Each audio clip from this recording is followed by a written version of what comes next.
ಧರ್ಮಸ್ಥಳದ ವಿರುದ್ಧ ಅಪಮಾನ ಆರೋಪ ಬಿಜೆಪಿಯಿಂದ ಧರ್ಮ ರಕ್ಷಣೆಗಾಗಿ ಧರ್ಮಯಾತ್ರೆ ಅನ್ನುವಂತ ಹೆಸರಿನಲ್ಲಿ ಯಾತ್ರೆಯನ್ನ ಹೊರಡಲಾಗಿದೆ.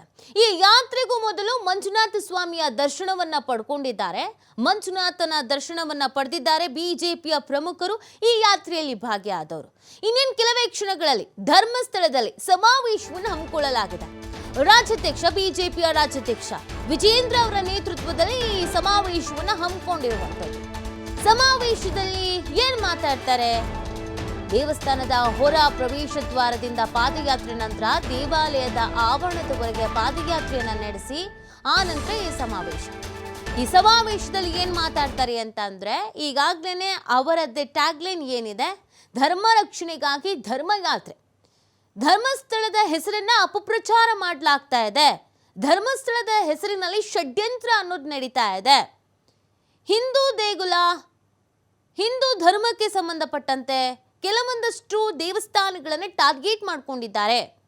ಅದರ ಜೊತೆಗೆ ಧರ್ಮಸ್ಥಳದ ಹೆಸರನ್ನ ಕೂಡ ಇಲ್ಲಿ ಅಪಪ್ರಚಾರ ಮಾಡಬೇಕು ಅಂತ ಪ್ರಯತ್ನಿಸಲಾಗ್ತಾ ಇದೆ ಅನ್ನೋದು ವಾದ. ಸೊ ಆ ಒಂದು ಅಜೆಂಡದ ಮೇಲೆ ಈ ಒಂದು ಪಾದಯಾತ್ರೆಯನ್ನ ಹಮ್ಮಿಕೊಂಡಿರುವಂಥದ್ದು. ಈ ಪಾದಯಾತ್ರೆಯಲ್ಲಿ ಸಮಾವೇಶ ಇದೆ. ಈ ಸಮಾವೇಶದಲ್ಲಿ ವಿಜಯೇಂದ್ರ ಅವ್ರಿಗೇನು ಮಾತಾಡ್ತಾರೆ ಅನ್ನೋದು ಬಹಳ ಮುಖ್ಯ ಆಗುತ್ತೆ. ನೋಡಿ, ಈಗಾಗಲೇ ಈ ಪ್ರಕರಣ ರಾಜಕೀಯವಾಗಿ ತಿರುವನ್ನು ಪಡ್ಕೊಂಡಿದೆ.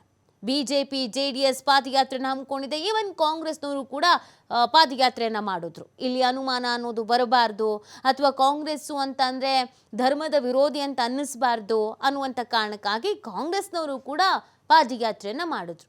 ಆದರೆ ಈ ಪ್ರಕರಣದಲ್ಲಿ ಧರ್ಮವನ್ನು ಸೇರಿಸಬೇಡಿ ಅನ್ನೋದು ಮೊದಲಿನಿಂದಲೂ ಇದ್ದಂಥ ಮಾತು. ಆದರೆ ಈ ಪ್ರಕರಣದಲ್ಲಿ ಧರ್ಮ ಸೇರಿದೆಯೋ ರಾಜಕೀಯ ಸೇರಿದೆಯೋ ಗೊತ್ತಿಲ್ಲ, ಒಂದಷ್ಟು ಬೆಳವಣಿಗೆಗಳಂತೂ ಆಗ್ತಾ ಇದೆ. ಬೃಹತ್ ಸಮಾವೇಶದ ಲೈವ್ ವಿಜುವಲ್ಸ್ ಅನ್ನ ನೀವು ಗಮನಿಸ್ತಾ ಇದ್ದೀರಾ ಸ್ಕ್ರೀನ್ ಮೇಲೆ. TV5 ಸ್ಕ್ರೀನ್ ಮೇಲೆ ನೀವು ನೋಡ್ತಾ ಇರೋದು ಧರ್ಮಸ್ಥಳದಲ್ಲಿನ ಬೃಹತ್ ಸಮಾವೇಶ. ಬಿಜೆಪಿಯ ನಾಯಕರುಗಳು, ಹಾಗೆಯೇ ಕೆಲವೊಂದಷ್ಟು ಸ್ವಾಮೀಜಿಗಳು, ಗಣ್ಯಾತಿಗಣ್ಯರು, ಆ ಭಾಗದ ಲೀಡರ್ಸ್ಗಳು ಭಾಗಿಯಾಗಿದ್ದಾರೆ. ಇಲ್ಲಿ ಏನು ಮಾತಾಡ್ತಾರೆ ಅದು ಕೂಡ ಮುಖ್ಯ ಆಗತ್ತೆ.